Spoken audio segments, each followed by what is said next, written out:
வணக்கம். திமுகவோட 3 ஆண்டுகள் ஆட்சியை நாம் சொல்லவே தேவையில்லை. ஏன்னா நாட்டு மக்களுக்கு அப்படி இருக்கு. ஆட்சி இப்படி இருக்கு. நிர்வாகம் எந்த லட்சணத்தை இருக்கு, எந்த மாதிரி நிர்வாகம் பண்றாங்க அப்படின்னா, ஒரு பக்கம் சொல்றாங்க என்ன நடக்குது நாட்டில்னா ஐயா ஸ்டாலினுக்கு தெரியவே இல்லைங்க, எதுவுமே அவருக்கு தெரியல அப்படின்னு ஒரு பக்கம். இன்னொரு பக்கம் இல்லைங்க அவருக்கு எல்லாமே தெரிஞ்சாலும் ஆட்சி நடத்த தெரியலங்க, இது இன்னொரு பக்கம். இப்படி 2 வித கருத்து போயிட்டு இருக்கு. ஆனா எப்படி பார்த்தாலும் இந்த ஆட்சி ஒரு மோசமான ஆட்சி தான், கொடுமையான ஆட்சி தான். இந்த ஆட்சி நிர்வாகம் அதிகாரிகளுடனான அந்த தொடர்பு எப்படி இருக்கு என்பதற்கான சான்றாக ஒரு சம்பவத்தை சொல்லலாம்னு நினைக்கிறேன். அயோத்திக்குப்பம் வீரமணி என்கவுண்டர், அப்புறம் ஐயா வீரப்பனார் அந்த மரணம், இதில் தொடர்புடைய காவல்துறை அதிகாரி வெள்ளத்துறை, அவரை என்கவுண்டர் அதிகமாக பண்ணாரு அப்படின்னு அவரை அறிமுகப்படுத்துறாங்க. அந்த வெள்ளத்துறைங்கிற காவல்துறை அதிகாரி நேற்று ஓய்வு பெற இருந்தார். இந்த நிலையில முந்தா நாள் அவரை சஸ்பெண்ட் பண்ணி உள்துறை செயலராக இருக்கக்கூடிய அமுதா அறிவிக்கிறாங்க. என்னங்க ஓய்வுக்கு ஒரு நாளைக்கு முன்னாடி போய் சஸ்பெண்ட் பண்ணிட்டாங்க அப்படின்னு சொல்லிட்டு அது பேசுபொருளாக மாறுது, விவாதமாக மாறுது. திடீர்னு பார்த்தா அதே உள்துறை செயலர் அமுதா அந்த சஸ்பெண்ட் உத்தரவை ரத்து பண்ணி நேற்று காலையில் ரத்து பண்ணி மாலையில் அவர் ஓய்வு பெறார். முந்தா நாள் சஸ்பெண்டு, நேற்று சஸ்பெண்ட் ரத்து, மாலையில் ஓய்வு. ஏன் இந்த குளறுபடி, எதுக்கு இந்த குழப்பம் அப்படின்னு பார்த்தா, அந்த உள்துறை செயலர் அமுதா இந்த வெள்ளத்துறைங்கிற அந்த காவல்துறை அதிகாரியை ரத்து பண்ணது முதலமைச்சர் ஸ்டாலினுக்கே தெரியாதான். ஸ்டாலினுக்கே தெரியாம அவர் சஸ்பெண்ட் உத்தரவை பிறப்பிச்சுட்டாராம். அப்புறம் ஸ்டாலின் ஐயாவுக்கு தெரிஞ்ச உடனே நம்மால் சர்வாதிகாரி இல்லை, கோபப்பட்டு பொங்கி எழுந்து அந்த அமுதாவுக்கு ஒரு 4-5 டோஸை விட்டுட்டு எப்படி நீங்கள் சஸ்பெண்ட் பண்ணலாம் அப்படின்னு அந்த அம்மாவை கடுமையாக திட்டிட்டு அதுக்கும் பிறகு இந்த சஸ்பெண்டை ரத்து பண்ண சொன்னாராம். இப்படின்னு சொல்கிறாங்க. உள்துறை செயலர் உத்தரவை பிறப்பிக்கிறாரு, அது முதலமைச்சருக்கு தெரிய மாட்டேங்குது. அந்த லட்சணத்தில் நிர்வாகம் இருக்கு. இது மட்டும் இல்லை, நாம் சொல்லி கொண்டு போனால் சொல்லிக்கொண்டே போகலாம். இது எல்லாமே அபத்தம். இப்படி ஒரு நிர்வாகம் இருக்குமாங்கிற அளவுக்கு. அதுக்கு உதாரணமாக ஒரு சம்பவத்தை சொல்லலாம்னு நினைக்கிறேன். எல்லாரும் அறிஞ்ச சம்பவம் தான். ஒரு சில நாட்களுக்கு முன்பாக நாங்குநேரியில் பேருந்து ஏறின ஒரு காவலர், அந்த காவலருக்கும் நடத்துனருக்கிடையே பயணச்சீட்டு எடுப்பது தொடர்பான அந்த வாத பிரதிவாதம்.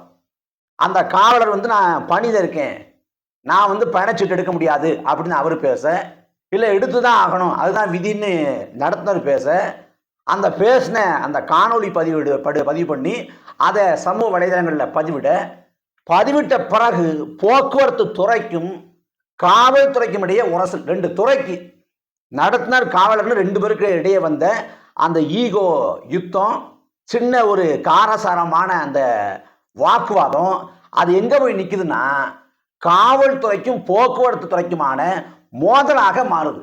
அடுத்த 3 நாட்கள் தமிழ்நாடு முழுக்க இந்த நடத்துனரை பண்ணதுக்கு போக்குவரத்துறையை பழிவாங்கும் விதமாக அரசு பேருந்தோட ஓட்டுநர்கள் நடத்துனர்கள்லாம் காவல்துறையால பழிவாங்கப்படுறாங்க.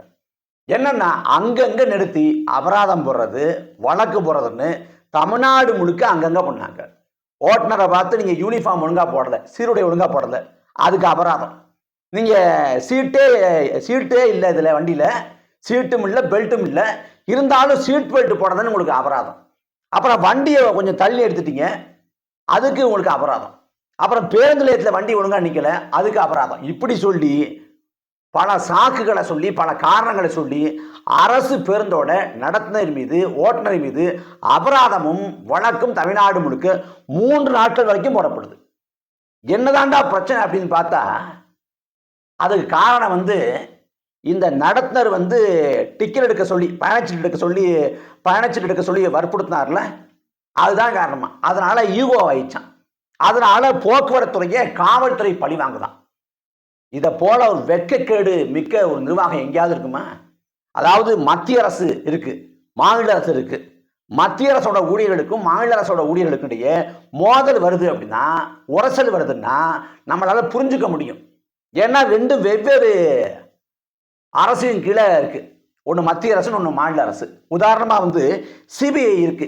சிபிஐக்கும் காவல்துறைக்கும் மோதல் வருதுன்னா சிபிஐ மத்திய அரசின் கட்டுப்பாடு, காவல்துறை மாநில அரசின் கட்டுப்பாடு. இந்த உரசலையும் இந்த மோதலையும் புரிந்து கொள்ள முடியும். ஆனா இங்க போக்குவரத்துறை அமைச்சகமும் காவல்துறை அமைச்சகமும் தமிழ்நாடு அரசின் கட்டுப்பாட்டில் இருக்கு. போக்குவரத்துறை அமைச்சராக இன்னைக்கு சிவசங்கர் இருக்காரு, காவல்துறை அமைச்சராக முதலமைச்சர் ஸ்டாலின் இருக்காரு. அப்ப ஒரே அரசின் இயங்கக்கூடிய 2 துறைகள், 2 அமைச்சகங்கள், அந்த அமைச்சகத்தை சேர்ந்த இந்த பணியாளர்கள் இப்படி வெளிப்படையாக மோதிக்கிட்டா மக்கள் சேவை எங்க இருக்கும்? இதனால மக்களுக்கு தேவையில்லாத சிக்கல் ஏற்படாத, பாதிப்பு ஏற்படாத 3 நாள் வரைக்கும் போயிட்டு இருக்குங்க. 3 நாள் வரைக்கும் போன பிறகு அப்ப ஐயா ஸ்டாலின் என்ன பண்ணிருக்கணும்? எதுக்கு பார்த்து சம்மந்தமே இல்லாமல் புதுசா வழக்க போறீங்க? அரசு பேருந்து நடத்துனர் மீது, ஓட்டுநர் மீது காவல்துறையை வழக்க போடுறதுக்கு தேவையில்ல வேலை பார்க்குறீங்க. 2 பேருக்கிடையே முதல்ல அது அங்கேயே முடிஞ்சு போச்சுல, ஏன் இந்த வேலை பார்க்குற அப்படின்னு ஐயா ஸ்டாலின் ஒரு வார்த்தை வாய்மொழி உத்தரவாக சொல்லியிருந்தா தமிழ்நாட்டில் எங்கேயும் இந்த வழக்கு போடுற, இந்த அபராதம் வைக்கிற இந்த போக்கு நிகழ்ந்திருக்காது. ஆனா 3 நாள் வரைக்கும் தொடருது. காவல்துறை ஐயா ஸ்டாலின் கட்டுப்பாட்டுல இருக்கு. அந்த காவல்துறை போக்குவரத்துறை சேர்ந்த நடத்துனர் மீது, பேருந்து ஓட்டுநர் மீது வழக்கையும் அபராதத்தையும் போடுது. 3 நாள் வரைக்கும் போய் அப்ப இந்த உள்துறை அமைச்சர் அமிதா இருக்காங்கல்ல, இந்த அமுதாவையும் போக்குவரத்துறை செயலர் பனீந்திர ரெட்டின்னு ஒருத்தர் இருக்க 2 பேரையும் சந்திக்க வச்சு அவங்க சமாதான பேச்சுவார்த்தை நடத்தி அவங்க கூடி என்ன பண்ணலாம், இந்த சூழலை எவ்வாறு கையாளலாம் அப்படின்னு 2 பேரும் மண்டையை பிச்சுக்கிட்டு யோசிச்சு கடைசியா எந்த நடத்துனரும், எந்த பேருந்து ஓட்டுநர், எந்த நடத்துனரும், எந்த காவலரும் காரசாரமா மோதிக்கிட்டாங்களோ அவங்க 2 பேரையும் வச்சிடலாம்.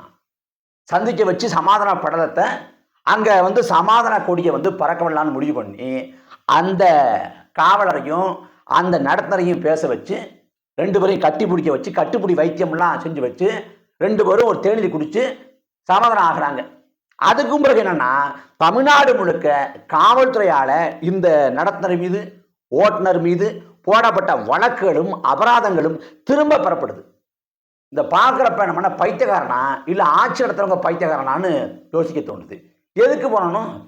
அப்போ இந்த வழக்கு அபராதமும் திரும்ப பெறப்படுதுன்னா அப்போ பொய்யாக வழக்கு புனையப்பட்டது, போலியாக அபராதம் விதிக்கப்பட்டது தானே பொருள் வருது.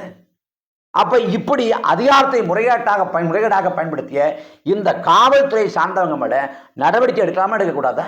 உங்க தனிப்பட்ட ஈகோவுக்கு அதிகாரத்தை பயன்படுத்தி பொய்யா வழக்கு போடுவீங்கன்னா இது என்ன மாதிரி நிர்வாகம்?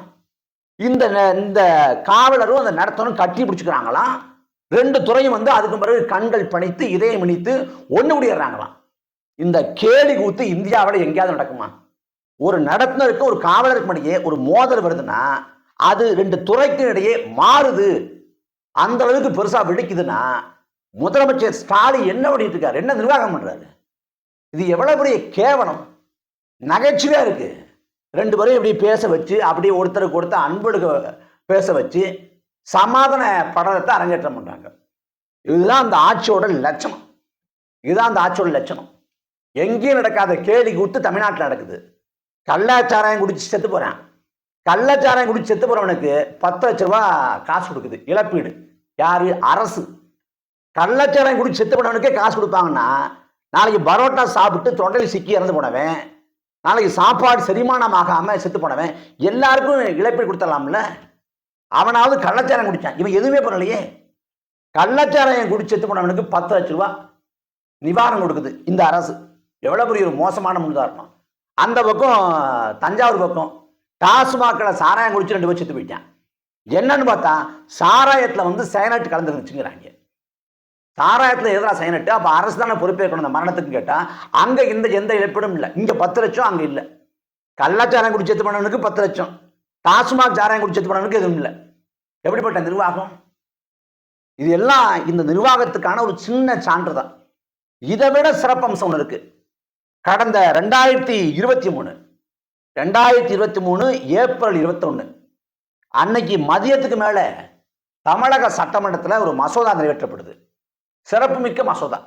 என்ன மசோதான்னா, 8 மணி நேரம் இப்போ பணியாளர்கள் வேலை செய்றாங்க, இந்த 8 மணி நேர வேலையை 12 மணி நேரமா உயர்த்துறோம் அப்படின்னு மசோதா.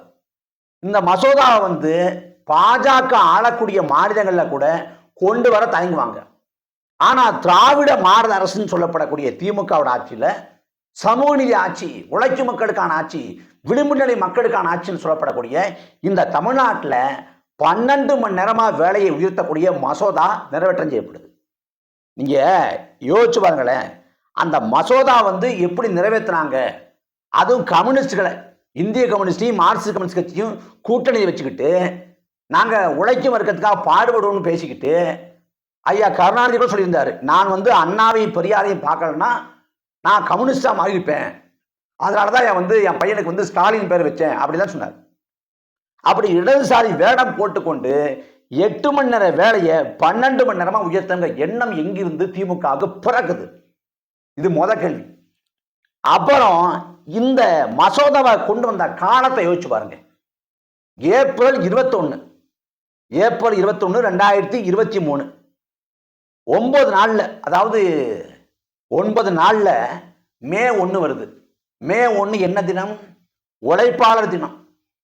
உலகம் முழுக்க வாழக்கூடிய பாட்டாளி வர்க்கம், உழைக்கும் மக்கள் அந்த நாளை கொண்டாடுறாங்க. எது கொண்டாடுறாங்க? 8 மணி நேர வேலை, 8 மணி நேர ஓய்வு, 8 மணி நேரம் உறக்கம்னு உறுதி செய்யப்பட்ட நாள். 8 மணி நேரம் தான் வேலை செய்யணுங்கிறத உறுதிப்படுத்திய நாள், உலகம் முழுக்க உறுதிப்படுத்திய நாள் வந்து இந்த நாள் சொல்லிட்டு மே 1 வந்து உழைக்கும் மக்கள் எல்லாரும் கொண்டாடுறாங்க. அப்ப 8 மணி நேர வேலையை 12 மணி நேரமா உயர்த்தணும்னா அதுக்காக ஒரு மசோதாவை 21ஆம் தேதி கொண்டு வந்தா மே 1 அன்னைக்கு அது பேசுபொருளாகும். மே 1 அன்னைக்கு ஸ்டாலின் வாழ்த்து சொல்ல கூட கஷ்டப்படணும். வாழ்த்து சொன்னா கூட அது சர்ச்சையாக மாறும். 8 மணி நேர வேலையை 12 மணி நேரமா மாற்றிட்டு நீங்க எப்படி வந்து மே 1க்கு வாழ்த்து சொல்லலாம் அப்படிங்கிற கேள்வி வரும். அப்படிங்கிற அடிப்படை கூட இல்லாம, ஒரு அடிப்படையான அறிவு கூட இல்லாம 12 மணி நேர வேலை மசோதா கொண்டு வருது திமுக அரசு. பிறகு எதிர்ப்பின் காரணமாக அதே மே 1 அன்னைக்கு 9 நாள் கழிச்சு திரும்ப பெறாங்க. அது வேற கதை. ஆனா இதுக்கு என்ன விளக்கம் சொன்னாங்கன்னா, இல்லைங்க அது ஒன்றும் ஐயா ஸ்டாலினுக்கு தெரியாது, தங்கம் தென்னரசு தான் அவையில் இருந்தார், சட்டமன்றத்தில் இருந்தார், ஸ்டாலின் வந்து மதியம் வீட்டுக்கு போயிட்டாரு, வீட்டுக்கு போன தினமா பார்த்து கொண்டு வந்துட்டாங்க, மற்றபடி அவருக்கு தெரியாது, அவருக்கு தெரிஞ்ச உடனே அவர் சரியா இது பண்ணுவார், அவர் வந்து திரும்ப பெற்றுவாருன்னாங்க. இது எவ்வளவு பெரிய அபத்தம்! தமிழ்நாட்டின் முதலமைச்சருக்கு தெரியாம தமிழ்நாட்டின் அமைச்சரவையிலிருந்து ஒரு மசோதாவை வந்து ஒரு ஆளுங்கட்சி நிறைவேற்றுதுன்னு ஆளுங்கட்சி தரப்புலன்னு சொல்றாங்க. அப்போ ஐயா ஸ்டாலினுக்கு இந்த நிர்வாகம் எவ்வாறு இயங்குது, எப்படி நடக்குதுங்கிறது தெரியுமா தெரியாதா? ஒரு பக்கம் விடுதலை சிறுத்தைகளை சேர்ந்த வன்னியரசு தொடர்ச்சியாக குற்றம் சுமத்துறார், காவல்துறை வந்து இப்படி பண்ணுது. ஏன்னா காவல்துறை வந்து ஆர்எஸ்எஸ் கட்டுப்பாட்டில் இருக்கு, பாஜகவின் கட்டுப்பாட்டில் இருக்கு அப்படிங்குது. அப்ப காவல்துறை பாஜகவின் கட்டுப்பாட்டில் இருக்குன்னா, ஆர்எஸ்எஸ் கட்டுப்பாட்டில் இருக்குன்னா, தமிழ்நாட்டின் முதலமைச்சர், காவல்துறை அமைச்சர், காவல்துறை அமைச்சகத்தை கையில் வைத்திருக்கக்கூடிய ஐயா ஸ்டாலின் என்ன பண்றாங்க? இன்னொரு பக்கம் அண்ணன் திருமாவளவன் ஒருபடி மேல போய் ஒரு குற்றச்சாட்டை வச்சாரு, காவல்துறை வந்து சதி பண்ணுது, விசிகாவை வந்து திமுக பிரிப்பதற்கு காவல்துறை சதி பண்ணது கிடையாது. ஒரு வாதத்துக்கு வச்சுக்குமே, காவல்துறைக்கு தன்னிச்சையாக முடிவெடுப்பதற்கான அதிகாரம் இல்லை, ஒபேத ஆர்டர், அவ்வளவுதான். தலைமை என்ன சொல்லுதோ அது கீழ்ப்படியை கற்றுக்கொள், அதை ஏற்று நடக்க கற்றுக்கொள்ளுங்கிறது தான் அங்கே இருக்கிறது. அதில் காவல்துறைக்கு வந்து சங்கம் வைக்கலை, அவங்க ஒருமித்து ஒரு கூட்டு முடிவை எடுப்பதற்கான வாய்ப்புகளும் இல்லை, அவங்க ஒபேத ஆர்டருங்கிறது தான். அந்த அடிப்படையில் காவல்துறை வந்து ஒரு கூட்டணியை பிரிக்க சதி பண்ணுறதுங்கிறது எப்படி தர்க்க நியாயம் கொண்ட வாதம் தெரியல. ஆனாலும் அப்படி வாதத்தை வைக்கிறார். அப்ப காவல்துறை சதி பண்ணுதுன்னா காவல்துறை அமைச்சராக இருக்கக்கூடிய ஐயா ஸ்டாலின் என்ன பண்றாரு? இந்த நிர்வாகம் ஒழுங்கா இருந்தா திமுகவை ஆதரிக்கக்கூடிய, திமுகவுக்கு வாக்கு செலுத்தினவங்க, திமுகவில் இருந்தாலும் மனசாட்சி கொண்டு குறைந்தபட்ச நியாயம் பேசக்கூடியவங்க யாரா சொல்லுங்க. இந்த 3 ஆண்டுகள் ஆட்சி காலத்துல எவ்வளவு சட்ட ஒழுங்கு சீர்கெட்டு போய் நிற்குது. அதிமுக ஆட்சியில் சட்ட ஒழுங்கு வந்து நல்லா இல்லை, ஒத்துக்கிறேன். ஆனா திமுக ஆட்சியில் சட்ட ஒழுங்கு சரியா இருக்கா? எத்தனை கொலைகள், எத்தனை கொள்ளைகள், எத்தனை வன்முறைகள், எத்தனை குற்றங்கள், எத்தனை ஆணார் கொலைகள், எவ்வளவு போதை வழக்குகள், போதையில் நிகழக்கூடிய வன்முறைகள், தமிழ்நாடு முழுக்க சர்வசாதாரணமான போதை புழக்கம். இதில் எங்க தமிழ்நாட்டில் வாழ்றோமோ உத்தரப்பிரதேசத்தில் வாழ்றோமான்னு இருக்கு. அப்ப இவ்வளவு மோசமான நிலைக்கு தமிழ்நாட்டில் சட்ட ஒழுங்கு போனதற்கு யார் காரணம்? இந்த நிர்வாகம் இவ்வளவு சீர்கட்டு நிற்பதற்கு யார் காரணம்? அதிமுக ஆட்சி காலத்துல ஒரு அதிகாரி ஊழல் பண்ணாருன்னா அதே அதிகாரி திமுக ஆட்சி கலைஞ்சிருக்காரு, அவரை வந்து அந்த தூக்கல. அதிமுக ஆட்சியில ஒரு நிறுவனத்துக்கு வந்து டெண்டர் கொடுத்தாங்கன்னா, ஒப்பந்தம் கொடுத்தாங்கன்னா, அதே நிறுவனத்துக்கு திமுக ஆட்சி காலத்தில் ஒப்பந்தம் தர்றாங்க. அதானியோட நிறுவனம், அதானி என்டர்பிரைசஸ் நினைக்கிறேன், அதானி நிறுவனம். அது வந்து நிலக்கரியை வந்து இந்தோனேஷியாவிலிருந்து தமிழ்நாட்டுக்கு இறக்குமதி செஞ்சதுல அவன் ஊழல் பண்ணியிருக்கான். போக இந்த இது மின்சாரத்துறைக்கு ஒட்டுமொத்தமாக 6000 கோடி இழப்பு, 6000 கோடி இழப்பு, இல்ல 3000 கோடிக்கு மேல ஊழல் பண்ணியிருக்கான். இந்தோனேஷியா வந்து 3ஆம் தர 4ஆம் தர நிலக்கரி இறக்குமதி பண்ணி அதுக்கு 3 மடங்கு விலை ஏற்றி தமிழ்நாடு மின்சார வாரியத்திற்கு கட்டிட்டான், தள்ள கட்டிட்டான். இது அதிமுக ஆட்சி காலத்தில் நடந்த ஊழல். திமுக ஆட்சிக்கு வந்துருச்சு. ராகுல் காந்தி அதை பேசுறாரு, செல்வ பிறந்தக பேசுறாரு, மார்க்சிஸ்ட் கம்யூனிஸ்ட் கட்சி பேசுது. திமுக ஏன் பேசல? திமுக அது குறித்து லஞ்ச ஊழல் ஒழிப்பு அந்த அந்த அமைப்புக்கு லஞ்ச ஊழல் ஒழிப்பு அந்த அமைப்புக்கு வந்து நடவடிக்கை எடுங்க, வழக்கு பதிவு பண்ணுங்க, விசாரணை நடத்துங்க, இல்ல வந்து சிபிஐ வழக்கு நடத்தட்டும் அப்படின்னு ஏன் உத்தரவிடல? நாம இதை சொன்னா சொல்லிக்கொண்டே போகலாம். ஆட்சி நிர்வாகம் எந்த லட்சணத்துல இருக்கு? குறைந்தபட்சமான ஒரு அமைப்பு முறையோ ஒரு நேரடி தொடர்போ இல்லை. ஐயா ஸ்டாலின் வந்து அவங்க சொல்றாங்க, ஒரு காவலர் வந்து அவர் பணி செய்யக்கூடிய மாவட்டங்கள்ல வந்து அவர் பயணச்சீட்டு எடுக்க வேண்டிய கட்டாயம் இல்லை, நிர்பந்தம் இல்லை. அவர் வந்து அடையாள அட்டை இருக்கு, அது அடையாள அட்டையை காமிச்சிட்டு போகலாங்குது. அவர் வந்து போன 2021 நினைக்கிறேன், 2021 சொல்லிட்டார். மானிய கோரிக்கை விவாதத்தின் போது காவல்துறையினர் வந்து அவங்க ஒரு அடையாள அட்டை வச்சுக்கிட்டு அவங்க காவல் பணி செய்யக்கூடிய மாவட்டங்களில் வந்து இலவசமா பயணிக்கலாம்னு சொல்லிட்டார். அப்படி இலவசமா பயணிக்கலாம்னு சொல்லிட்டு அன்னைக்கு சொன்ன பிறகு போக்குவரத்துறை கேட்குது, யார் யார் பயணிக்கலாம்ங்கிற விவரத்தை கொடுங்க அப்படின்னு சைலேந்திர பாபுட்ட வந்து கேட்குறாங்க. அது வந்து இன்னைக்கு வரைக்கும் தகவல் போகலை.